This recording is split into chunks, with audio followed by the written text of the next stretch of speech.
Salam, selamat pagi Bapak Ibu, saudara-saudara yang kasih Tuhan. Apa kabar? Puji Tuhan, saat ini kita bisa bertemu kembali dalam persekutuan doa puasa pada pagi hari ini. Bapak Ibu, mari kita memulai persekutuan doa puasa kita. Mari kita memuji Tuhan. Bimbinglah daku ya Tuhan.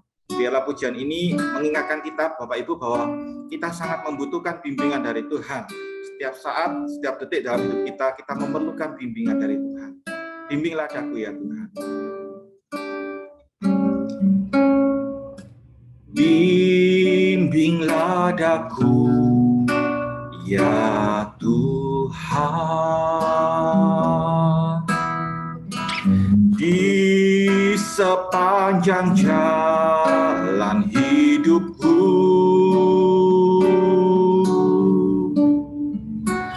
Firman-Mu bagaikan suluh, agar ku tak sesat di jalan. Dengan Yesus di sisiku, dengan Yesus membimbingku, dengan Yesus menopangku, ku tak jatuh. Dengan Yesus di sisiku, dengan Yesus membimbingku, dengan Yesus menopangku, ku tak jatuh. Sekali lagi, bimbinglah daku ya Tuhan. Bimbinglah daku ya Tuhan, di sepanjang jalan hidupku. Firman-Mu bagaikan suluh, agar ku tak sesat di jalan.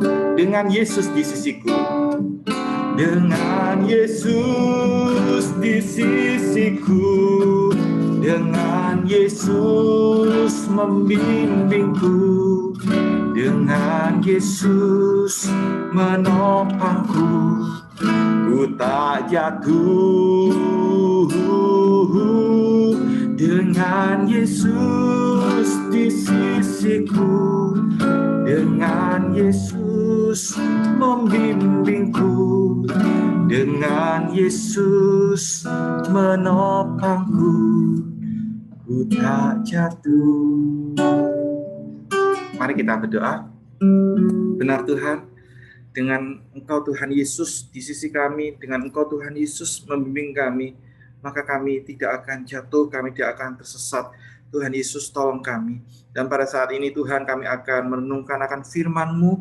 Tuhan Yesus, mohon Kau yang berbicara, Roh-Mu yang kudus Tuhan, Kau berbicara dalam hati kami masing-masing.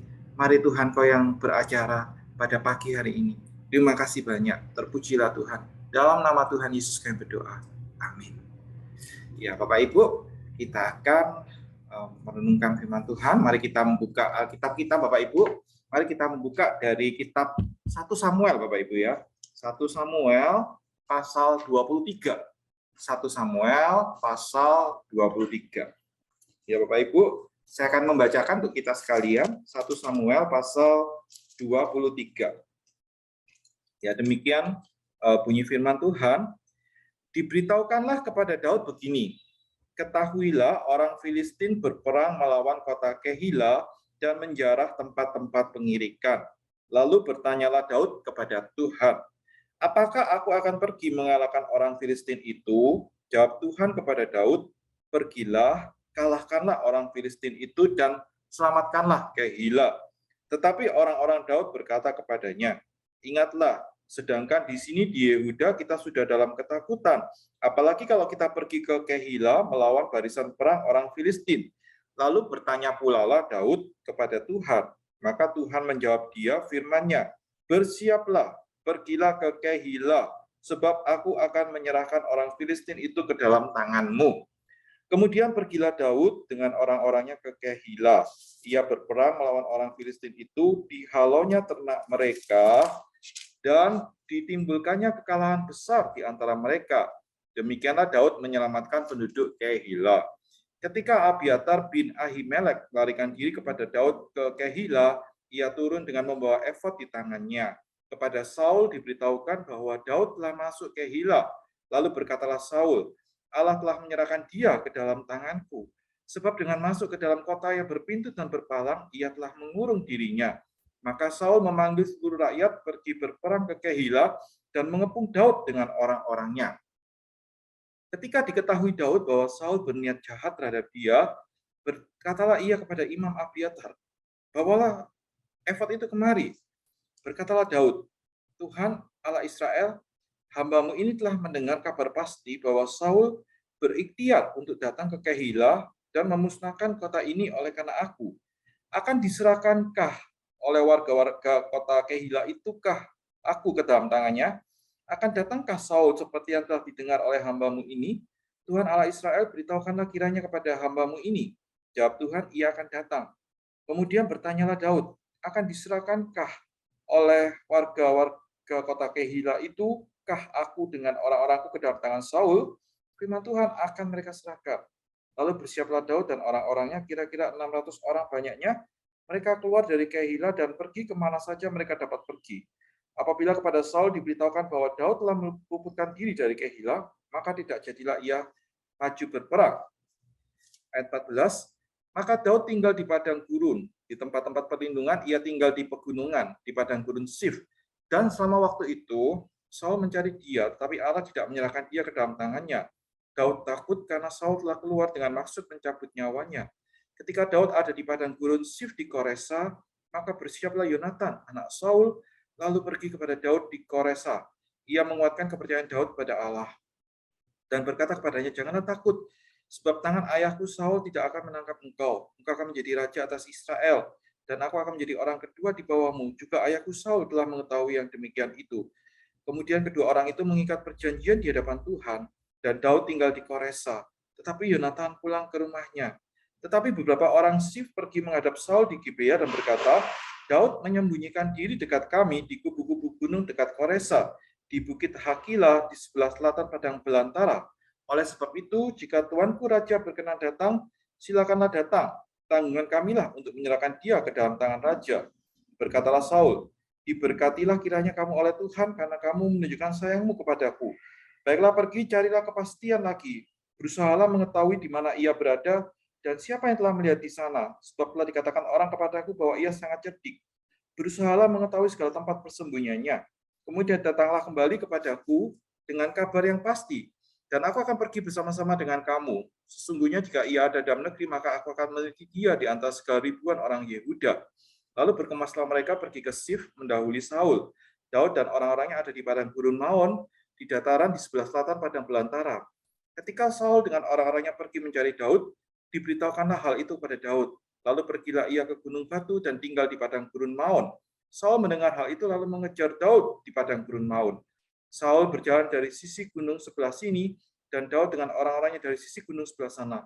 Daud cepat-cepat mengalahkan Saul, tetapi Saul dengan orang-orangnya sudah hampir mengepung Daud serta orang-orangnya untuk menangkap mereka. Ketika seorang suruhan datang pada Saul dengan pesan, segeralah undur, sebab orang Filistin telah menyerbu negeri. Maka berhentilah Saul mengejar Daud dan pergi menghadapi orang Filistin. Itulah sebabnya orang menyebut tempat itu Gunung Batu Kelebutan. Puji Tuhan, sungguh firman Tuhan yang sangat indah. Bapak Ibu yang dikasih Tuhan, tema kita pada pagi hari ini adalah 1 Samuel pasal 23. Bapak Ibu yang dikasih Tuhan, ketika kita perhatikan dari 1 Samuel pasal 23 ini Bapak Ibu, kita melihat ada satu hal yang sangat indah Bapak Ibu ya. Apa yang Tuhan kerjakan Bapak Ibu. Bapak Ibu yang dikasih Tuhan, saya teringat Bapak Ibu ya, ketika saya masih studi di sebuah sekolah teologi Bapak Ibu. Bapak Ibu, dosen saya itu memberikan satu arahan seperti ini. Ikuti langkah demi langkah seperti itu. Dan itu memang sangat terbukti Bapak Ibu. Jadi ketika saya belajar sebuah mata pelajaran, mata kuliah seperti itu, dan saya ikuti langkah demi langkah, dan itu akhirnya berhasil dengan baik. Tapi ada teman-teman saya itu yang tidak mau mengikuti langkah demi langkah seperti apa yang dikatakan oleh dosen tersebut. Dan akhirnya mereka juga tidak bisa mata pelajaran itu, mata kuliah itu. Karena apa? Karena memang harus sesuai langkah demi langkah. Dan apa yang diarahkan oleh dosen itu sangat tepat seperti itu. Bapak Ibu yang dikasihi Tuhan, Bapak Ibu, apa yang saya lakukan ketika saya studi Bapak Ibu, dengan mengikuti langkah demi langkah dengan arahan dosen Bapak Ibu. Bapak Ibu, kita melihat di sini dari 1 Samuel pasal 23 bagaimana kita akan melihat pula bagaimana Daud Bapak Ibu itu taat kepada Allah mengikuti langkah demi langkah Bapak Ibu. Jadi ada sebuah proses yang cukup panjang di mana Daud mau taat mengikuti langkah demi langkah apa yang Tuhan perintahkan seperti itu. Bapak Ibu yang dikasihi oleh Tuhan, di ayat 1 pasal 23, demikian firman Tuhan, diberitahukanlah kepada Daud begini, ketahuilah orang Filistin berperang melawan kota Kehila dan menjarah tempat-tempat pengirikan. Bapak Ibu yang dikasihi Tuhan, di situ dikatakan tentang tempat pengirikan. Tempat pengirikan itu apa Bapak Ibu? Bapak Ibu, tempat pengirikan itu adalah areal bundar, terbuka, tempat biji-biji gandum dipisahkan dari kulit. Artinya para petani melemparkan biji gandum mereka ke udara, dan angin akan menerbangkan sekam. Sehingga yang tertinggal itu hanya biji gandum. Nah, proses ini disebut yaitu proses penampikan ya Bapak Ibu. Nah, Bapak Ibu, dengan menjarah tempat-tempat pengirikan ini, orang-orang Filistin merampok seluruh persediaan pangan penduduk Kehila. Jadi sungguh sangat ngeri ya apa yang dilakukan oleh orang Filistin itu.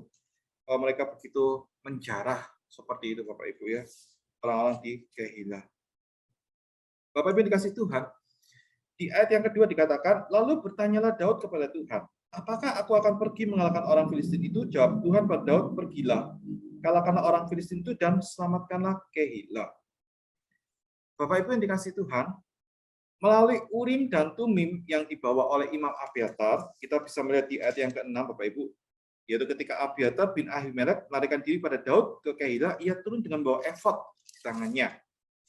Bapak Ibu, Daud mencari petunjuk Allah sebelum ia bertindak. Ia mendengarkan petunjuk-petunjuk Allah dan melangkah sesuai dengan petunjuk-petunjuk itu. Nah, saudara, sebaliknya daripada kita berusaha mencari kehendak Allah setelah sesuatu terjadi, atau harus meminta Allah untuk membatalkan akibat dari keputusan-keputusan kita yang dibuat dengan tergesa-gesa, kita hendaknya menggunakan waktu untuk melihat kehendak Allah lebih dulu, Bapak Ibu. Kita bisa mendengar Allah berbicara melalui nasihat orang lain, firman-Nya, dan pimpinan Roh Kudus dalam hati kita, juga melalui kondisi-kondisi yang ada. Nah, Bapak Ibu dikasih Tuhan, ini sangat indah Bapak Ibu ya. Betapa seringnya kita itu ketika sesuatu sudah terjadi ataupun kita sudah membuat keputusan-keputusan karena kita tergesa-gesa seperti itu, terus kita minta supaya Tuhan membatalkan akibat-akibat itu, ataupun kita bertanya-tanya setelah sesuatu terjadi. Alangkah justru jauh lebih bijaksana, alangkah justru jauh lebih indah Bapak Ibu, sebelum hal itu terjadi, kita datang meminta petunjuk dari Allah. Kita mohon hikmat yang dari Tuhan. Kita mohon Tuhan yang mengarahkan kita sebelum semua itu terjadi, Bapak Ibu. Bapak Ibu yang dikasihi Tuhan, dan kita bisa mendengar Allah berbicara itu melalui nasihat orang lain, Bapak Ibu. Bapak Ibu, nasihat orang lain itu tidak selalu semuanya itu selalu jelek. Kita bisa dengarkan nasihat orang lain. Bisa jadi Allah memakai nasihat orang lain itu untuk menyatakan kehendaknya. Dan juga melalui firman-Nya, Bapak Ibu. Melalui Alkitab ini, melalui kitab suci ini, Tuhan berbicara pada kita. Ketika kita membaca Alkitab, kita merenungkan firman Tuhan, kita merasakan akan suara Tuhan, Tuhan berbicara melalui firman Tuhan. Dan mari kita taat Bapak Ibu, ketika firman Tuhan itu berbicara dalam hati kita. Seperti saat ini ketika kita mendengarkan firman Tuhan, dan firman Tuhan berbicara, mari kita taat akan kebenaran firman Tuhan. Dan berikutnya Bapak Ibu, yaitu pimpinan Roh Kudus dalam hati kita. Bapak Ibu, kita tidak sendiri Bapak Ibu. Ketika kita percaya dan menerima Tuhan Yesus sebagai Tuhan dan Juru Selamat pribadi, maka Roh Kudus tinggal dalam hati kita. Dan Roh Kudus itu berbicara dalam hati kita Bapak Ibu. Ketika kita mau mendengarkan akan suara Roh Kudus yang berbicara dalam hati kita, yang terus mengingatkan akan kebenaran firman Tuhan, mari kita juga mau taat Bapak Ibu. Dan Allah juga berbicara melalui kondisi-kondisi yang ada Bapak Ibu.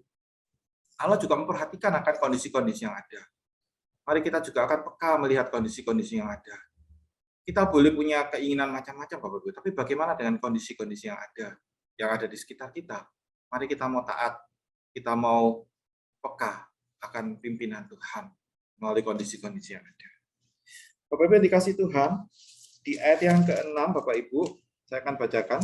Ketika Abiatar bin Ahimelek melarikan diri kepada Daud ke Kehila, ia turun dengan membawa efod di tangannya. Bapak Ibu dikasih Tuhan, efod itu adalah rompi lenan tanpa lengan yang dipakai oleh para imam, Bapak Ibu. Dan efod imam besar itu berwarna terang dan memiliki penutup dada dengan 12 batu mulia. Masing-masing batu itu mewakili satu dari 12 suku Israel, Bapak Ibu. Dan Urim dan Tumim disimpan di kantong efod imam besar.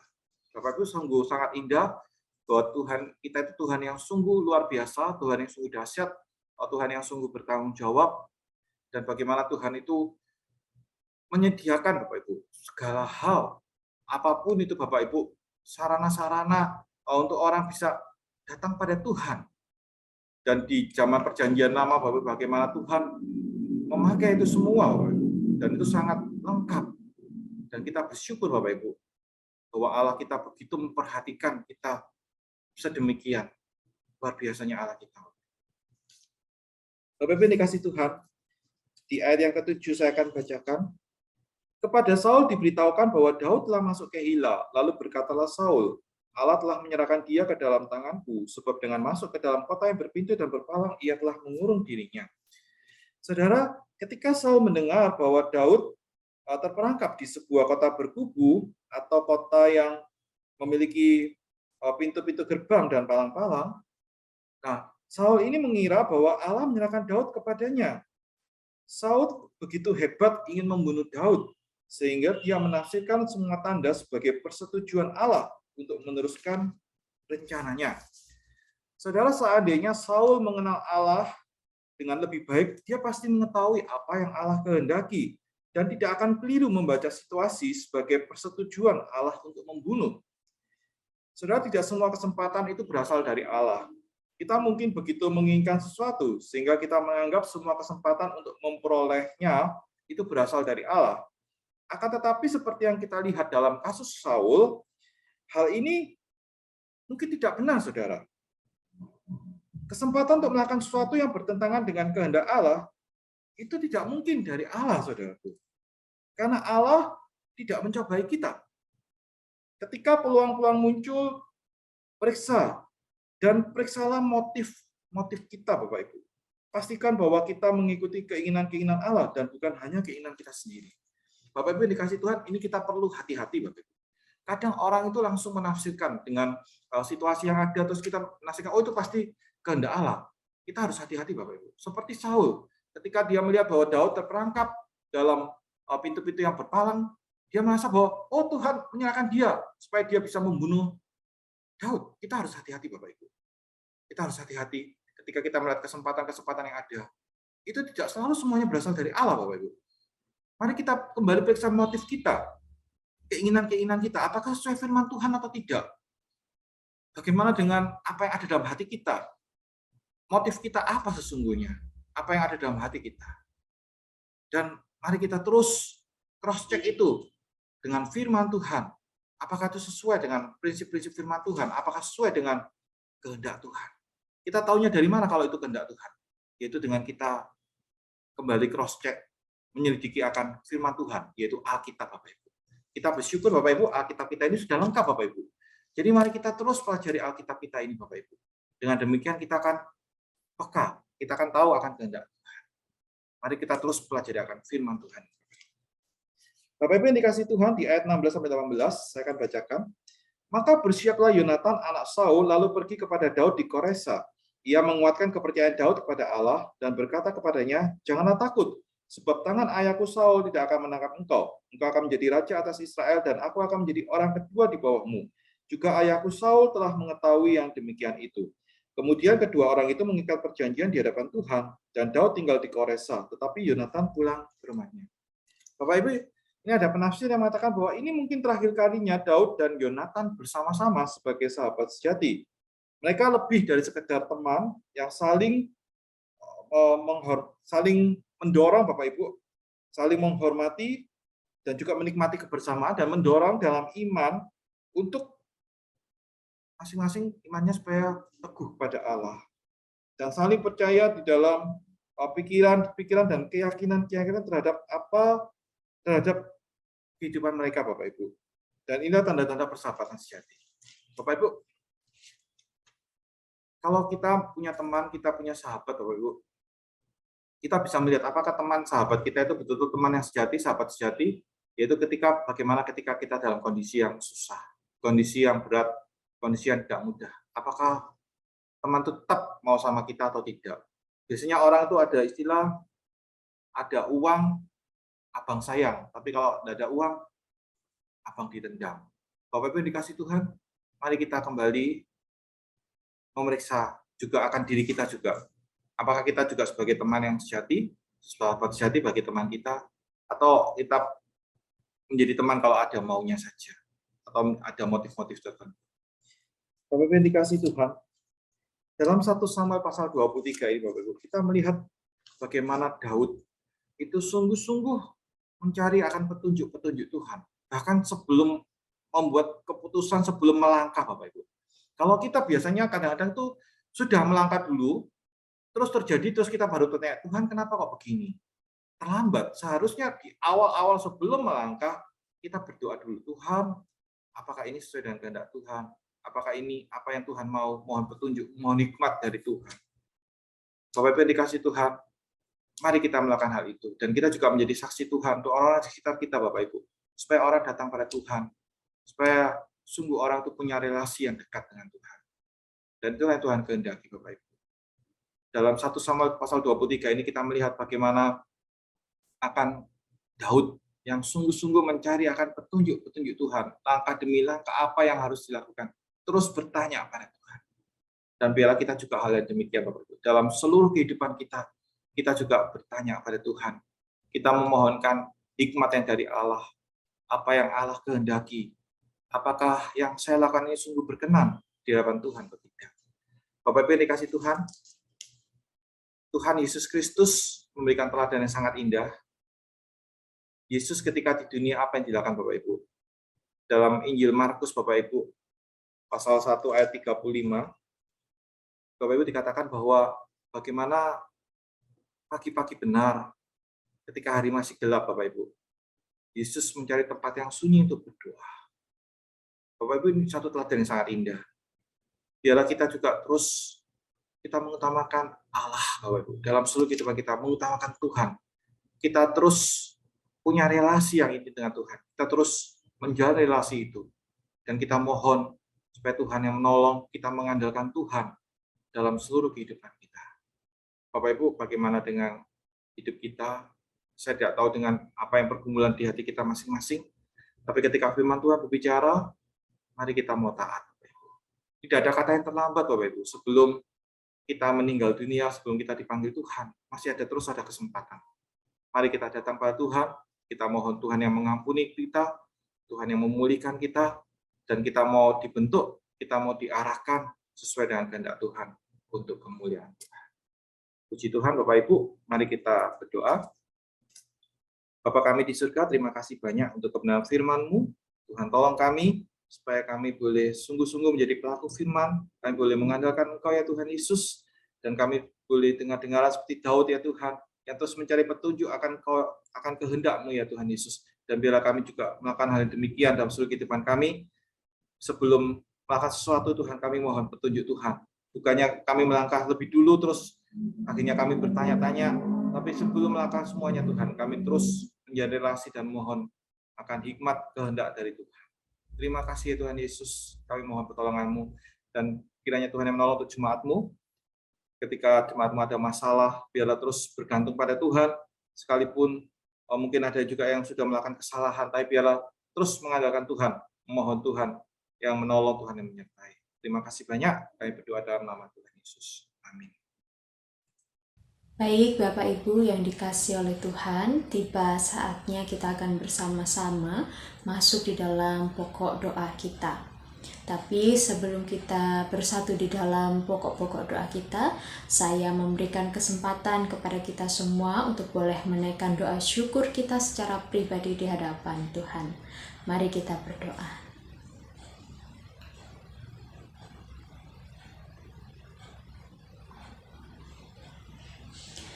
Ya Tuhan Allah Bapa kami yang bertahta dalam kerajaan surga, pemilik kehidupan kami bersyukur sampai pada hari ini Tuhan menyertai kami dan memberkati kami. Kami juga bersyukur jikalau pada saat ini kami masih diberikan kesempatan untuk kami boleh bersama-sama bersatu di dalam persekutuan doa dan puasa. Kami sungguh mengucap syukur untuk kebesaran Tuhan, untuk kasih Tuhan dan pemeliharaan Tuhan dalam kehidupan kami. Terpujilah Engkau ya Bapa, dalam nama Tuhan Yesus kami berdoa. Amin. Saatnya kita akan bersama-sama berdoa untuk bangsa dan negara kita. Terkhususnya mari kita terus berdoa untuk saudara-saudari kita atau bahkan rekan-rekan kita yang berada di daerah Lumajang sekitarnya yang mengalami dampak daripada erupsi Gunung Semeru. Mereka masih memerlukan banyak sekali bantuan, dukungan, dan doa dari setiap kita. Kita berdoa supaya kiranya Tuhan memberikan kekuatan, Tuhan memberikan penghiburan bagi setiap mereka yang mengalami duka cita dan bahkan kesulitan. Kita juga mendukung untuk upaya daripada setiap bantuan pemerintah yang disalurkan. Kita juga teringat untuk saudara-saudara kita yang berada di tempat lain, maupun yang ada di Sidoarjo dan di sekitarnya yang mungkin Bapak Ibu ketahui, yang mungkin juga mengalami dampak daripada banjir, mungkin juga bencana alam lainnya. Kita berdoa supaya dalam waktu-waktu ini setiap mereka tetap bertahan, tetap berpengharapan di dalam Tuhan. Mari kita bersatu dalam doa untuk pokok doa yang pertama. Bapa kami ada dalam kerajaan surga, pada saat ini kami membawa di dalam pokok doa kami untuk bangsa dan negara kami. Kami bersyukur sampai pada hari ini bangsa dan negara kami tetap berada di dalam pemeliharaan Tuhan. Sekalipun ada banyak sekali kekurangan, ada banyak sekali kesulitan, dan ada banyak sekali problem yang harus dihadapi oleh bangsa dan negara, tapi kami bersyukur jikalau sampai pada hari ini penyertaan Tuhan masih ada bagi Indonesia. Kami teringat untuk saudara-saudara kami Tuhan yang mengalami bencana alam, kesusahan, bahkan juga duka cita. Berdoa untuk setiap saudara-saudara kami yang ada di Lumajang dan sekitarnya yang mengalami dampak daripada erupsi Gunung Semeru. Dan juga untuk setiap saudara-saudara kami yang mungkin mengalami bencana alam lainnya dan terkhususnya banjir yang berada di mana-mana oleh karena curah hujan yang cukup tinggi. Tuhan, kami berdoa supaya kiranya kuat kuasa tangan Tuhan boleh menopang setiap mereka. Berdoa untuk setiap orang-orang percaya yang ada di sekitar mereka supaya mereka boleh menjadi saluran berkat Tuhan dan boleh menjadi pribadi yang memberkati orang-orang lain yang ada di sekitarnya. Kami juga teringat Tuhan untuk para pemerintah, baik itu dari pusat, pemerintah daerah, atau bahkan relawan yang terlibat di dalam pelayanan sosial. Tuhan berkati setiap mereka, Tuhan berkati pelayanan mereka, dan Tuhan juga topang setiap mereka. Terima kasih Tuhan, kami berdoa untuk bangsa dan negara kami. Amin. Yang kedua, kita akan berdoa untuk persiapan menjelang Natal dan juga Tahun Baru. Sekalipun pemerintah sudah menyampaikan bahwa PPKM level 3 ditunda, tetapi pasti akan ada peraturan-peraturan lainnya yang dilaksanakan. Kita berdoa supaya masyarakat Indonesia boleh tetap memperhatikan akan hal ini. Mari bersama-sama kita berdoa. Tuhan, pada saat ini kami juga teringat dalam masa-masa menjelang Natal dan juga masa-masa peralihan ke tahun baru. Ada banyak hal yang harus kami perhatikan sebagai warga negara. Bahkan terkhususnya supaya kami juga memiliki kesadaran penuh supaya setiap kami masyarakat Indonesia tidak membuka peluang lagi bagi peningkatan kasus COVID yang baru. Kami berdoa Tuhan anugerahkan kepada setiap masyarakat Indonesia hikmat dan kebijaksanaan yang berasal daripadamu. Kami juga berdoa Tuhan untuk gereja-gereja di seluruh Indonesia yang sedang mempersiapkan peribadatan baik di Natal maupun di ibadah tutup dan buka tahun. Tuhan berkati, Tuhan sertai dan Tuhan pimpin sepanjang peribadahan dan juga di dalam persiapannya. Supaya seluruh jemaat Tuhan boleh mengikuti dengan penuh hormat dan takut akan Tuhan. Terima kasih Bapa. Dalam nama Yesus Kristus kami berdoa. Amin. Selanjutnya mari kita berdoa untuk jemaat di GKKAI Sidoarjo.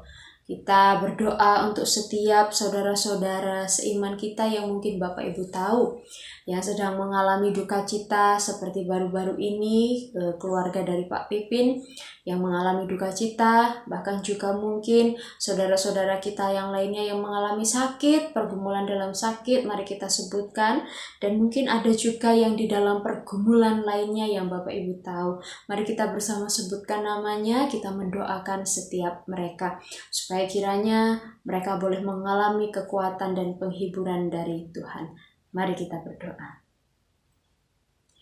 Ya Tuhan Allah Bapa kami juga teringat untuk saudara-saudari seiman kami di GKKAI Sidoarjo. Kami bersyukur jikalau kami boleh dipertemukan sebagai keluarga di dalam Tuhan. Kami berdoa supaya kiranya setiap jemaat Tuhan di tempat ini boleh saling mendukung, boleh saling mendoakan, dan boleh saling melayani. Kami teringat untuk beberapa dari jemaat Tuhan yang mengalami pergumulan dalam kehidupannya. Kami berdoa untuk keluarga dari Pak Pipin yang baru saja mengalami duka cita. Tuhan kuatkan, Tuhan hiburkan hati setiap keluarga supaya kiranya tetap terus berpengharapan di dalam Tuhan. Juga untuk saudara-saudara kami yang lainnya yang sedang di dalam pergumulan sakit penyakit, kelemahan tubuh, pergumulan di dalam kehidupan mereka secara pribadi atau bahkan bersama dengan keluarga mereka. Kami berdoa sebagai saudara seiman memohon supaya kiranya Tuhan memperhatikan mereka, melawat mereka, menguatkan hati mereka, supaya kiranya setiap kami tetap terus berpegang teguh dan berpengharapan di dalam Tuhan, sehingga kami sebagai satu gereja boleh saling mendukung, saling menguatkan, dan saling melengkapi. Terima kasih Tuhan, terima kasih. Terpujilah nama Tuhan. Dalam nama Tuhan Yesus kami berdoa. Amin. Selanjutnya kita akan masuk di dalam pokok doa umum. Mari bersama kita berdoa untuk orang-orang di luar sana atau bahkan yang kita tahu. Untuk para janda, para duda, anak-anak yatim piatu, dan bahkan juga orang-orang tua yang ada di panti jompo, atau yang ada di panti sosial, atau yang ada di tempat penampungan. Setiap mereka membutuhkan dukungan, membutuhkan perhatian, dan membutuhkan doa dari setiap kita. Mari kita berdoa, dan jika Bapak Ibu tahu namanya, mari sebutkan dalam doa kita. Mari kita berdoa. Tuhan, saat ini kami teringat untuk orang-orang di luar sana, untuk sesama kami manusia yang mengalami pergumulan yang mungkin berat dalam kehidupannya. Kami berdoa menyerahkan untuk setiap sesama kami yang mungkin saat ini sedang di dalam posisi yang sulit. Berdoa untuk para janda-janda, untuk para duda, untuk para yatim piatu, untuk para orang-orang tua yang ada di panti jompo, bahkan juga untuk setiap mereka yang mungkin ada di panti asuhan, ada di panti sosial, ada di tempat penampungan. Setiap mereka memerlukan kasih Tuhan. Setiap mereka memerlukan kepedulian daripada sesama manusia. Mereka membutuhkan dukungan dan doa. Tuhan, kami bersama-sama menyerahkan setiap mereka. Kami percaya Tuhan memberkati, kami percaya Tuhan memeliharakan kehidupan mereka. Tolonglah kami supaya kami memiliki hati yang peduli, hati yang rindu tergerak untuk juga melayani mereka, baik di dalam uluran tangan kami, bahkan di dalam doa-doa kami. Menyerahkan setiap mereka di dalam kuasa-Mu ya Bapa. Engkau jaga setiap mereka, Engkau penuhkan setiap hal yang mereka butuhkan, terutama ketika mereka membutuhkan kasih. Tuhan, kami percaya Tuhan akan menjumpai mereka secara pribadi sehingga mereka boleh mengalami lawatan dan kuasa daripada Tuhan yang mendamaikan dan mensejahterakan hati setiap kami. Terima kasih Tuhan, inilah doa kami di dalam nama Tuhan kami Yesus Kristus. Kami berdoa dan kami bersyukur. Haleluya. Amin. Bapak Ibu Jemaat yang dikasihi oleh Tuhan, demikian pokok doa syafaat kita dan demikian persekutuan doa dan puasa kita di bulan Desember tahun 2021. Mari bersama-sama kita mempersiapkan diri menyambut Natal dan menyambut tahun baru dengan penuh sukacita dan dengan penuh ucapan syukur. Bersama-sama kita akan menutup persekutuan kita pada hari ini. Mari sekali lagi kita berdoa dan memohonkan berkat yang berasal daripada Tuhan. Ya Tuhan Allah Bapa kami, sekali lagi kami mengucap syukur untuk pertolongan Tuhan dan pimpinan Tuhan sepanjang persekutuan kami. Sampai pada hari ini setiap kami boleh merasakan kasih Tuhan dan penyertaan Tuhan. Sebentar lagi kami akan bersama-sama menyambut Natal dan juga menyambut Tahun Baru. Kami berdoa supaya kami sungguh-sungguh mempersiapkan hati kami, mempersiapkan diri kami supaya kami boleh mengikuti ibadah Natal dan ibadah Tahun Baru dengan penuh syukur dan penuh dengan sukacita. Terima kasih Tuhan. Mari Bapak Ibu kita memohonkan berkat Tuhan. Kiranya kasih karunia dan damai sejahtera dari Allah Bapa kita dan dari Tuhan kita Yesus Kristus, persekutuan dan kekuatan kita di dalam Allah Roh Kudus, kiranya memberkati kita mulai dari saat ini sampai selama-lamanya. Amin. Tuhan Yesus memberkati kita semua.